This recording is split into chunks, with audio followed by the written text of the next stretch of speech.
ഈശോയ്ക്കും മാതാവിനും 1000 നന്ദി. എൻ്റെ പേര് വർഷ. ഞാൻ ചാലക്കുടിയിൽ നിന്ന് വരുന്നു. ഞാനൊരു നഴ്സിംഗ് വിദ്യാർത്ഥിനിയാണ്. ഞാൻ ഉടമ്പടി എടുത്തത് 2022 ജൂലൈ 4-നാണ്. അതിനു മുമ്പ് ഞാൻ ലേറ്റിൽ ക്യാൻഡിൽ പ്രെയർ എടുത്തായിരുന്നു.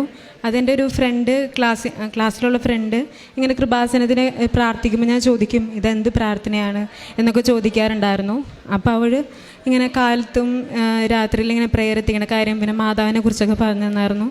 എനിക്കപ്പോൾ പ്രാർത്ഥനയെക്കുറിച്ച് എനിക്ക് വലിയ താല്പര്യമൊന്നുമില്ല. കാരണം എനിക്ക് താല്പര്യമില്ലാത്തൊരു കാര്യം ഞാൻ കുടുംബ പ്രാർത്ഥനയൊക്കെ എത്തിക്കും, എന്നാലും കൂടുതലായിട്ട് പ്രാർത്ഥനയിലോട്ട് ഞാൻ എത്തിച്ചേർന്നിട്ടുണ്ടായിരുന്നില്ല.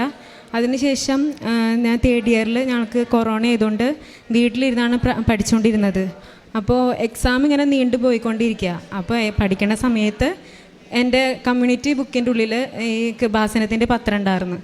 ആ പത്രത്തിൽ ഞാൻ ഇതിൻ്റെ കൃപാസനത്തിലെ ഇമെയിൽ കണ്ട്. അപ്പം ഞാനത് ഗൂഗിളിൽ വെറുതെ ഒന്ന് സെർച്ച് ചെയ്ത് നോക്കി. അപ്പോൾ ഞാൻ അമ്മോട് ചോദിച്ചു. എൻ്റെ അമ്മ പറയാറുണ്ടായിരുന്നു ഇങ്ങനെയുണ്ട് മോൻ വെറുതെ ഒന്ന് നോക്ക്, മോന് പറ്റിയെങ്കിൽ മോൻ പ്രാർത്ഥിക്കുമെന്ന് പറഞ്ഞു. അമ്മ നിർബന്ധിക്കില്ല എന്ന് പറഞ്ഞു. അതിനുശേഷം ഞാൻ അത് ഓപ്പൺ ചെയ്തു. അപ്പോൾ ഞാൻ ആദ്യം വെച്ച നിയോഗം എൻ്റെ എക്സാം ഇങ്ങനെ നീണ്ടുപോയിക്കൊണ്ടിരിക്കുക. അപ്പോൾ എനിക്ക് എത്രയും പെട്ടെന്ന് എക്സാം ഇതാവണം. കാരണം 3 വർഷത്തെ ക്ലാസ് ഇപ്പോൾ 4ാമത്തെ ഇയറിലോട്ട് കടന്ന്. അപ്പോൾ കോഴ്സ് അത് പോസ്റ്റ് ഫീസ് എടുക്കുന്നതാണ് എനിക്ക് ആഗ്രഹം. അപ്പോൾ അതിൻ്റെ ഇത് പോയിക്കൊണ്ടിരിക്കുക. അപ്പോൾ പറ്റില്ല, അഡ്മിഷൻ എടുക്കാൻ പറ്റില്ല എന്ന് വിചാരിച്ച് ഞാൻ മാതാവിന് ഇങ്ങനെ വെച്ചു. കാരണം എൻ്റെ എക്സാം പെട്ടെന്നാക്കി തരണമെന്ന് അത് പ്രാർത്ഥിച്ച് കഴിഞ്ഞ് അതിനുശേഷം അമ്മ പറഞ്ഞു മോനെ ചൊവ്വാഴ്ച ഉടമ്പടി ധ്യാനമുണ്ട്, മോനത് കണ്ട് പ്രാർത്ഥിക്കാൻ പറഞ്ഞു. അപ്പോൾ ഞാൻ ഉടമ്പടി അന്ന് ഞാൻ വെയിറ്റ് ചെയ്തിരുന്നു. 11:30 വരെ ഞാൻ വെയിറ്റ് ചെയ്തിരുന്നു. ഞാൻ 11:30 ഇപ്പോൾ വേഗം യൂട്യൂബിൽ ധ്യാനം എടുത്തു. അപ്പോൾ എനിക്ക് പീരീഡ്സിൻ്റെ പ്രോബ്ലം ഉണ്ടായിരുന്നു. എനിക്ക് എപ്പോഴും ഇപ്പോൾ ഈ ഒരു മാസം ആവുകയാണെങ്കിൽ ഒരു 5-6 മാസം കഴിഞ്ഞിട്ടാണ് അടുത്ത പീരീഡ്സ് ആണ്. ഞാൻ കുറേ ഗൈനക്കോളജിസ്റ്റിനെ കണ്ടായിരുന്നു. അപ്പോൾ അവർ പറഞ്ഞു വേറെ പ്രശ്നമൊന്നുമില്ല, PCODയുടെ പ്രശ്നം അങ്ങനെ ഒന്നും പറയണില്ല അവർ. അപ്പോൾ എനിക്ക് ഭയങ്കര സങ്കടമായി. കാരണം ഞാൻ ഭയങ്കരമായിട്ട് ആഗ്രഹിക്കുന്ന ഒരു കാര്യമാണ് എനിക്ക് പീരീഡ്സ് ആവണം. കാരണം മറ്റുള്ള പെൺപിള്ളേർ പീരീഡ്സ് ആകുമ്പോൾ എനിക്കാവാൻ പറ്റുള്ളൂ. എനിക്ക് എന്ത് പ്രശ്നം, എനിക്ക് വേറെ പ്രശ്നമൊന്നുമില്ലല്ലോ.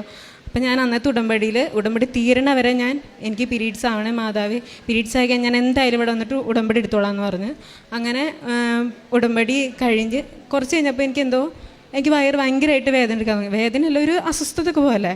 അപ്പോൾ ഞാൻ ചെയ്തു ജസ്റ്റ് ഒന്ന് ബാത്റൂമിൽ പോയിട്ട് നോക്കിയപ്പോൾ എനിക്ക് പീരീഡ്സ് ആയി. എനിക്ക് എന്തെന്നില്ലാത്ത സന്തോഷമായിരുന്നു. ഞാൻ മാതാവിന് കുറേ ഇങ്ങനെ എന്താ പറയുക, ഞാൻ ഓടി ചാടി നടക്കാറുണ്ട് വീട്ടിൽ. അപ്പോൾ അപ്പനോട് പറഞ്ഞ് പിന്നെ അമ്മേനെ വിളിച്ച് പറഞ്ഞ്. അപ്പം അമ്മ പറഞ്ഞു അമ്മ വരുമ്പോൾ, അമ്മ പുറത്താണ് ജോലി ചെയ്യണേ. അപ്പം അമ്മ പറഞ്ഞു അമ്മ വരുമ്പോൾ നമുക്ക് പോയിട്ട് ഉടമ്പടി എടുക്കാമെന്ന് പറഞ്ഞു. അപ്പോൾ നോക്കിയപ്പോൾ ഒരാഴ്ച കഴിഞ്ഞപ്പോൾ എനിക്കെൻ്റെ ഞാൻ വെച്ച ഉടമ്പടി ഇത് ഓൺലൈനായിട്ട് വെച്ചത് എക്സാമിൻ്റെ ഡേറ്റ് വന്നു ജൂലൈ 20.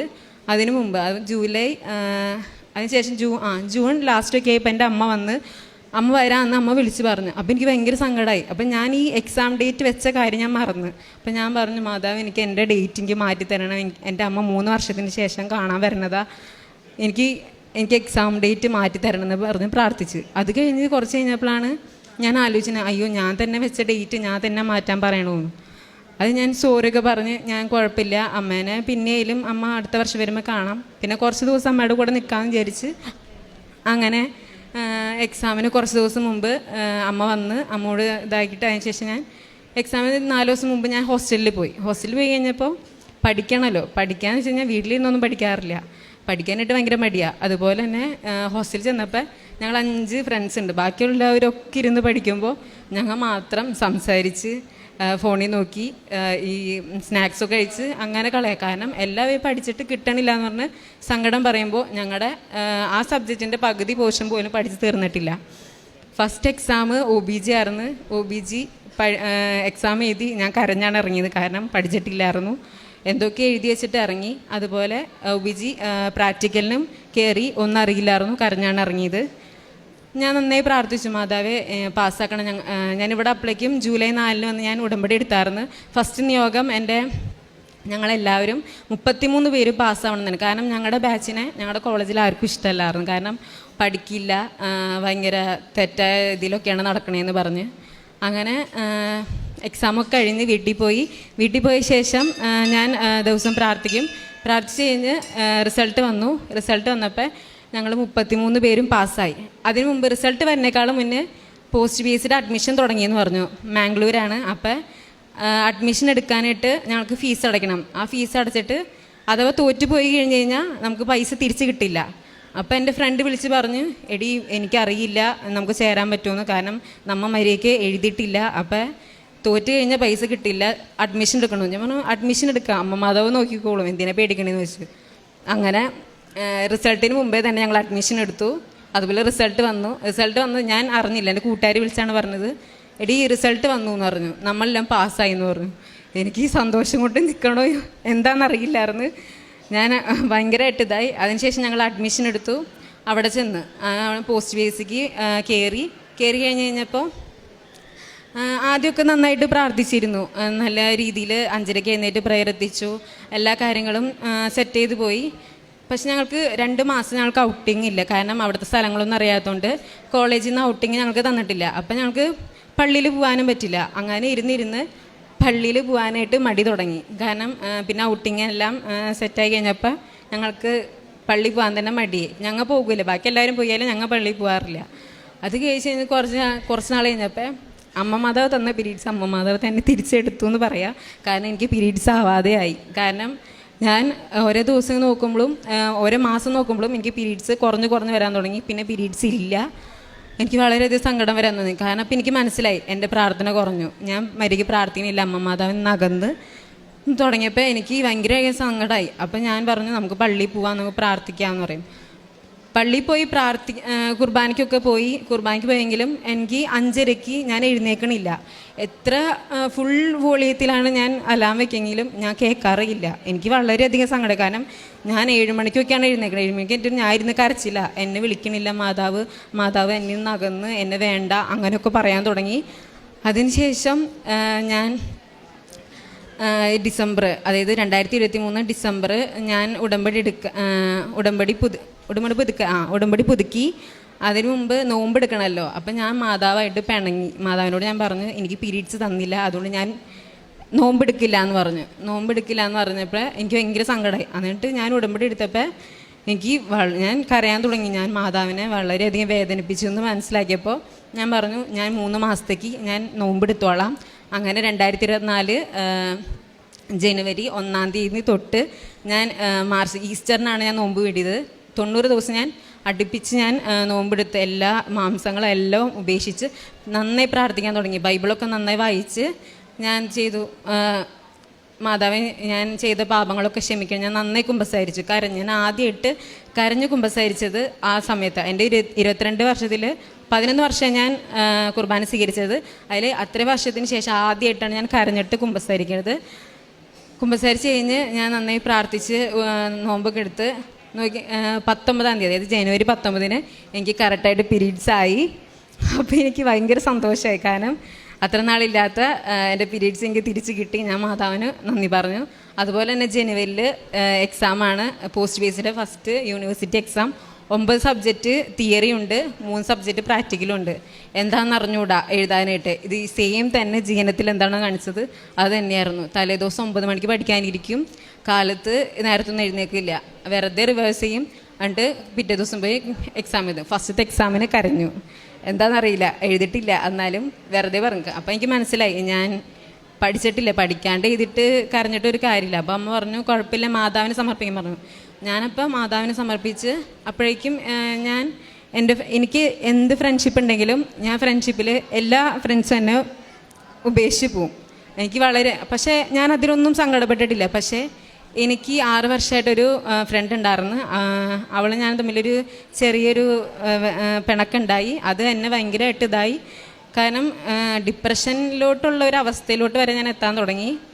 അപ്പോൾ ഞാൻ മാതാവിന് പറഞ്ഞു എന്നെ ഒരിക്കലും ഒറ്റപ്പെടുത്തരുത്, എനിക്ക് എക്സാം കഴിഞ്ഞ് എനിക്ക് ഒരു പ്രശ്നം ഉണ്ടാവരുത്. കാരണം എക്സാം വരെ ഞാൻ നന്നായിട്ട് ഉറങ്ങി, എനിക്ക് യാതൊരു പ്രശ്നങ്ങളൊന്നും ഉണ്ടായില്ല, ഞാൻ കരയേ ചെയ്തിട്ടില്ല. എക്സാം കഴിഞ്ഞ് ഞാൻ പിന്നെയും റിസൾട്ട് വരുന്നവരെ എനിക്കൊരു പ്രശ്നമില്ല. അങ്ങനെ ഞാൻ പ്രാർത്ഥിച്ചു. ഞങ്ങൾ 11 പേരാണ് ക്ലാസ്സിലുള്ളത്. അപ്പോൾ ഞാൻ 11 പേർക്ക് ഇവിടെ നിയോഗം വെച്ചിട്ടാണ് പോയത്. മാതാവേ ഞങ്ങൾ 11 പേരും പാസ്സാവണം. ഞങ്ങൾ 6 പേര് ഞാൻ പ്രത്യേകം സമർപ്പിച്ചു. കാരണം ഞങ്ങൾ 6 പേർക്ക് ഞാൻ ഒന്നും അറിഞ്ഞുകൂടാ. ഞങ്ങളിവിടെ ജീനത്തിൽ പഠിച്ച 5 പേരും പിന്നെ എനിക്കൊരു വേറെ ഫ്രണ്ടായിരുന്നുള്ളത്.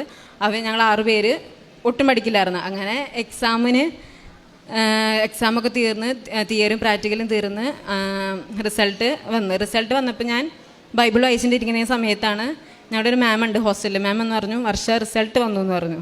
അപ്പോൾ ഞാൻ പറഞ്ഞു, മാം ഞാൻ വരാം, ഞാൻ ബൈബിൾ വായിച്ചു. കാരണം എനിക്ക് ഇതുവരെയായിട്ടും ഞാൻ എക്സാം അത്ര പൊട്ടയായിട്ട് എഴുതി കണക്ക്. ഞാൻ മാതാവിനെ പ്രാർത്ഥിച്ചിട്ടുണ്ട്, എനിക്കറിയില്ലെങ്കിലും എനിക്ക് എന്തെങ്കിലും എഴുതാൻ പറ്റണേന്ന്. അങ്ങനെ എഴുതി എക്സാം എഴുതി ഞാൻ. അപ്പോൾ എല്ലാവർക്കും പേടിയാണ്. എൻ്റെ ഒരു ഫ്രണ്ട് ഉണ്ട്, അവൾ ഭയങ്കര പേടിച്ചാണ്. ഞാൻ പറഞ്ഞു, എന്തിനു പേടിക്കണം, നിനക്ക് മാതാവിൽ വിശ്വാസം ഉണ്ടെങ്കിൽ നീ പേടിക്കേണ്ട, നമ്മൾ എന്തായാലും പാസ്സാവുമെന്ന് പറഞ്ഞു. അതുപോലെ ഫെബ്രുവരി 26 ഞങ്ങളുടെ റിസൾട്ട് വന്നു. ഞങ്ങൾ 5 പേർക്ക് ഡിസ്റ്റിങ്ഷനും 5 പേർക്ക് ഫസ്റ്റ് ക്ലാസ് ഉണ്ടായി. ഒരാൾക്ക് മാത്രം ഒരു ചെറിയ വിഷമം ഉണ്ടായത്, അത് ഏതെടുക്കാമെന്നാക്കി എനിക്ക് ഫസ്റ്റ് ക്ലാസ് കിട്ടി. ഞാൻ അത്ര നേരം ഞാൻ അതിനെക്കുറിച്ച് പേടിച്ച് കരയാതെ ഞാൻ ഓടി വന്ന് റൂമിൽ വന്നിട്ട് മാതാവിൻ്റെ രൂപം എടുത്തിട്ട് കെട്ടിപ്പിടിച്ച് കരഞ്ഞ് കുറേ ഉമ്മ കൊടുത്തു മാതാവിന്. എനിക്ക് എന്താന്നില്ലാത്ത സന്തോഷമായിരുന്നു. അപ്പം എനിക്ക് മനസ്സിലായി അമ്മ മാതാവിൻ്റെ കൂടെ ഉണ്ടെന്ന്. അതിനുശേഷം എൻ്റെ ആ ഫ്രണ്ടിൻ്റെ ആ വിഷമം പിന്നെയും എന്നെ ഭയങ്കരമായിട്ട് ഇതാവാൻ തുടങ്ങി. ഞാൻ ഭയങ്കര അധികം സങ്കടപ്പെട്ടു തുടങ്ങി. ഞാൻ ഡിപ്രഷൻ്റെ ആ മെഡിസിൻ എടുക്കാനുള്ള അവസ്ഥ വരെ എത്താൻ തുടങ്ങി. അപ്പം ഞാൻ പറഞ്ഞു, മാതാവിന് എന്നെ ഒറ്റയ്ക്ക് ആക്കരുത്, എൻ്റെ കൂടെ അമ്മ മാതാവ് ഈശോയും ഇടതും വലതും ഉണ്ടാവണം. ഞാൻ ദിവസവും കരച്ചിലാക്കും. അങ്ങനെ മാതാവും ഈശോയുടെ കൂടെ ഇടുന്ന ഞാൻ മനസ്സിലാക്കാൻ തുടങ്ങി. എന്നെ കരയാണ്ട് പിടിച്ചു നിർത്തി. എനിക്ക് ശരിക്കും ഫീൽ ചെയ്യുന്നുണ്ടായിരുന്നു മാതാവിൻ്റെ കൂടെയുണ്ട്. ഞാൻ ഏത് സങ്കടത്തിലായാലും എൻ്റെ കയ്യിൽ മുറുകെ പിടിക്കും. അതിനുശേഷം ഈ പെസഹ വ്യാഴാഴ്ച എനിക്ക് ഹെൽത്ത് ഇഷ്യൂസ് ഉണ്ടായി. എനിക്ക് തണ്ടലിന് വേദന, അത് നട്ടലിന് വേദന ഉണ്ടായിരുന്നു. അതുകൊണ്ട് എനിക്ക് നടക്കാനൊന്നും പറ്റില്ല. ഞാൻ കിടക്കായിരുന്നു വീട്ടിൽ. പെസഹ വ്യാഴാഴ്ച എത്തിയത്. അപ്പോൾ എനിക്ക് പള്ളി പോകാൻ പറ്റിയില്ല. ഞാൻ പെസഹ വ്യാഴാഴ്ച പോയില്ല. അപ്പം അനിയത്തി പറഞ്ഞു, നമുക്ക് കനകമല കയറാൻ പോകാമെന്ന് പറഞ്ഞു. അപ്പം പറഞ്ഞു, ഞാൻ വരാം, ഞാൻ മല കയറില്ല, എനിക്ക് പറ്റില്ല എന്ന് പറഞ്ഞു. പക്ഷെ ഞാൻ അവിടെ ചെന്ന് കഴിഞ്ഞപ്പോൾ എൻ്റെ അടുത്ത് ആരോ പറയണ പോലെ, മോനെ മല കയറുന്നു പറഞ്ഞു. അങ്ങനെ ഞാൻ മല കയറി. ഞാനായിരുന്നു അവൾ ഫസ്റ്റ് മല കയറി ഇറങ്ങിയത്. എൻ്റെ കൂടെ എൻ്റെ മാതാവ് കൂടെ ഉണ്ടായിരുന്നു. മാതാവ് എന്നെ പിടിച്ച് കയറ്റിയത്. അതിനുശേഷം മല കയറി ഇറങ്ങി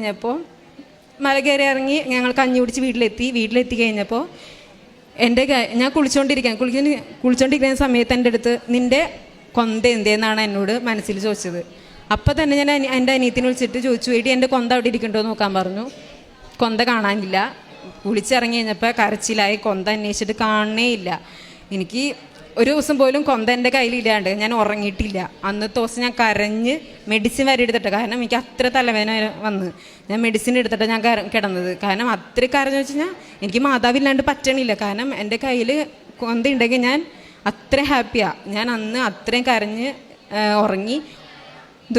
ഞെട്ടി എഴുന്നേറ്റ് രൂപത്തിലോട്ട് നോക്കും, എനിക്ക് എൻ്റെ കൊന്ത വേണമെന്ന് പറയും. അത് കഴിഞ്ഞിട്ട് പിറ്റേ ദിവസം ദുഃഖവെള്ളിയാഴ്ച ആദ്യമായിട്ടാണ് എൻ്റെ ജീവിതത്തിൽ ഞാൻ ദുഃഖവെള്ളിയാഴ്ച എന്താണെന്ന് അറിയണത്. ദുഃഖവെള്ളിയാഴ്ച ഞാൻ പള്ളിയിൽ പോയിട്ട് കരയായിരുന്നു. കാരണം ഞാൻ ദുഃഖവെള്ളിയാഴ്ച ശരിക്കും അനുഭവിച്ച് ഈ 2024 കരഞ്ഞോണ്ടിരുന്ന്. അപ്പം അപ്പാവൻ പറഞ്ഞു, പോട്ടെ നിനക്ക് ഞാൻ വേറെ കൊന്ത തരാം. പക്ഷേ എനിക്ക് വേറെ കൊന്ത കിട്ടിയിട്ട് കാര്യമില്ല, കാരണം എൻ്റെ അമ്മ മാതാവ് ഉള്ളത് അതിലാണ്. അപ്പം ഞാൻ ദുഃഖവെള്ളിയാഴ്ച കുർബാന കഴിഞ്ഞ് മലയുടെ അവിടെ പോയി നോക്കി. എനിക്ക് എൻ്റെ കൊന്ത തിരിച്ച് കിട്ടി. മാതാവിനോട് ഞാൻ പറഞ്ഞായിരുന്നു, ഞാൻ മാതാവില്ലാണ്ട് സാക്ഷ്യം പറയാൻ വരില്ല. എനിക്ക് എൻ്റെ കാശിരൂപം കൊന്തയും തിരിച്ച് കിട്ടി. കാരുണ്യ പ്രവർത്തികൾ എന്ന് വെച്ച് കഴിഞ്ഞാൽ എന്നെക്കൊണ്ട് കഴിയാവുന്ന രീതിയിൽ ഞാൻ പൈസ കൊടുക്കാൻ പറ്റുന്ന പൈസ കൊടുത്തിട്ടുണ്ട്. പിന്നെ അല്ലാതെയും അവരെ സഹായിക്കാൻ പറ്റുന്ന രീതിയിൽ ഞാൻ സഹായിച്ചിട്ടുണ്ട്. പിന്നെ പത്രം ഞാൻ കൊടുക്കാറുണ്ട്. ഇപ്പോൾ ഇവിടെ നിന്ന് വാങ്ങിച്ച് മംഗലാപുരത്ത്, ഇപ്പോഴാണ് മനസ്സിലായി അവിടെ മൊത്തം കന്നഡക്കാരാ. അങ്ങനെ മലയാളികളുടെ അവിടെ പോയിട്ടാണെങ്കിൽ കണ്ടുപിടിച്ചാണ് ഞാൻ അവർക്ക് പത്രം കൊടുക്കണത്. അതുപോലെ തന്നെ ഞാൻ ഒട്ടും പ്രാർത്ഥിക്കില്ലായിരുന്നു. ഇപ്പം ഞാൻ ഡെയിലി ബൈബിൾ വായിക്കും. പിന്നെ പ്രാർത്ഥന എത്തിക്കാതെ എനിക്ക് പ്രാർത്ഥന ഇല്ലാണ്ട് ഒരു ദിവസം പോലും കിടന്നുറങ്ങാൻ പറ്റില്ല. പരിശുദ്ധ അമ്മയുടെ മധ്യസ്ഥതയിൽ തൻ്റെ വ്യക്തിപരമായിട്ടൊരു വിശ്വാസയാത്രയാണ് ഈ മകളിപ്പം സാക്ഷ്യമാക്കി അത് പറഞ്ഞത്. അത് പരീക്ഷയായിട്ട് ബന്ധപ്പെട്ടും ഒപ്പം ജീവിതത്തിലെ ഏറ്റവും അടുത്ത് നിൽക്കുന്ന വ്യക്തികളുമെല്ലാം ഈ ഒരു പ്രാർത്ഥനയുടെ സാക്ഷ്യമായിട്ട് മാറുന്നുണ്ട്. അതൊരു ചെറുപ്പക്കാരുടെ സാക്ഷ്യത്തിലുണ്ടാവുന്ന സാധാരണയായിട്ടുള്ള കുറേ കാര്യം. കാരണം അവരെ സംബന്ധിച്ചിടത്തോളം അവരുടെ പരീക്ഷയും അവരുടെ കരിയറും അവരുടെ സൗഹൃദങ്ങളുമെല്ലാം ഈ ഒരു കാലഘട്ടത്തിൻ്റെ വലിയൊരു പ്രത്യേകതയും പ്രാധാന്യമുള്ളതാണ്. അപ്പോൾ ഈ ഒരു സമയത്തൊക്കെ ഈ മാതാവ് ഒരു പ്രത്യേക സംരക്ഷണത്താൽ ഈ മകളോടൊപ്പം നിന്നു എന്നുള്ളതാണ് ഏറ്റവും പ്രധാനം. കാരണം ഉടമ്പടി പരിശുദ്ധ അമ്മയുടെ കരങ്ങളിലേക്ക് നമ്മളെ തന്നെ സമർപ്പിക്കുന്ന ഒരു പ്രാർത്ഥനയും കൂടിയാണ്. അവിടെ മാതാവ് നമ്മളോടൊപ്പം സാന്നിധ്യം അറിയിക്കുമെന്നുള്ളത് ഉടമ്പടിയുടെ ഒരു പക്ഷേ ഉടമ്പടിയിൽ നമ്മൾ പൂർണ്ണമായിട്ട് വിശ്വസ്തത പാലിക്കാൻ നിൽക്കുമ്പോഴും മാതാവ് നമ്മളെങ്ങനെ റിമൈൻഡ് ചെയ്യുന്നുണ്ട്. അതായത് നീ ഉടമ്പടി എടുത്താണ്, അങ്ങനെ ഒരു അനുഭവം കൂടി ഒരു സാക്ഷ്യത്തിലുണ്ട്. അപ്പം വ്യക്തിപരമായിട്ട് പരിശുദ്ധ അമ്മയോട് വളരെ ഇമോഷണലായിട്ട് മാതാവിനോട് സ്വന്തം അമ്മയോട് എന്നതുപോലെ മിണ്ടുവാനും കാര്യങ്ങളൊക്കെ സംസാരിക്കുവാനും ഒപ്പം കാര്യങ്ങളൊക്കെ അതനുസൃതം ക്രമപ്പെടുത്തുവാനും അത് നിയോഗം വെക്കുമ്പോഴെല്ലാം കൂടെയുള്ളവർക്കും കൂടി ചേർത്തിട്ടുള്ള കാര്യങ്ങളൊക്കെയാണ് വെക്കുന്നത്. ഒപ്പം അവസാനം കൺക്ലൂഡ് ചെയ്തപ്പോൾ പറഞ്ഞതുപോലെ വ്യക്തിപരമായിട്ട് പ്രാർത്ഥിക്കാത്ത ഇപ്പോൾ ദിവസങ്ങളില്ല. അപ്പോൾ ജീവിതത്തിൽ ഏറ്റവും പ്രധാനപ്പെട്ട ഈശോയും മാതാവുമാണെന്നുള്ള വലിയൊരു തിരിച്ചറിവ്. അപ്പം അമ്മയുടെ സാന്നിധ്യത്തിൻ്റെ ഭാഗമായിട്ടുള്ള ഉടമ്പടി കാശുരൂപവും ഒക്കെ ഒരുപാട് സഹായകമായെന്നുള്ളൊരു ബോധ്യം. അപ്പം ഈശോയും മാതാവും പ്രാർത്ഥിക്കുന്നതിനോടൊപ്പം ഉണ്ടെന്നുള്ളൊരു അറിവ്, ഇത് ഒരു ചെറുപ്പത്തിൽ തന്നെ ഒരു വ്യക്തിക്ക് ലഭിക്കുക എന്നുള്ളത് വലിയൊരു അത്ഭുതമാണ്. അതാണ് ഏറ്റവും വലിയ ഒരു അത്ഭുതം. പിന്നീട് അതിൻ്റെ ഭാഗമായിട്ട് നിന്നിട്ടുള്ള വ്യക്തിപരമായിട്ടുള്ള എല്ലാ കാര്യങ്ങളെയും പ്രതിയും ഈ മകൾക്ക് ലഭിച്ച വിശ്വാസത്തിൻ്റെ തീക്ഷ്ണതയും പ്രതി നമുക്ക് കരങ്ങളടിച്ച് ദൈവത്തിൻ്റെ നാമം മഹത്വപ്പെടുത്തും. അത്യപൂർവ ദൈവാനുഭവങ്ങൾ ഇനി നിങ്ങൾക്കും സ്വന്തം. ഈ യൂട്യൂബ് ചാനൽ ഇതുവരെ സബ്സ്ക്രൈബ് ചെയ്തിട്ടില്ലെങ്കിൽ ഇപ്പോൾ തന്നെ സബ്സ്ക്രൈബ് ചെയ്യുക. ഈ വീഡിയോ ഇപ്പോൾ തന്നെ നിങ്ങളുടെ സുഹൃത്തുക്കൾക്ക് ഷെയർ ചെയ്തുകൊണ്ട് കർത്താവിന്റെ പ്രേക്ഷിതരാകുക.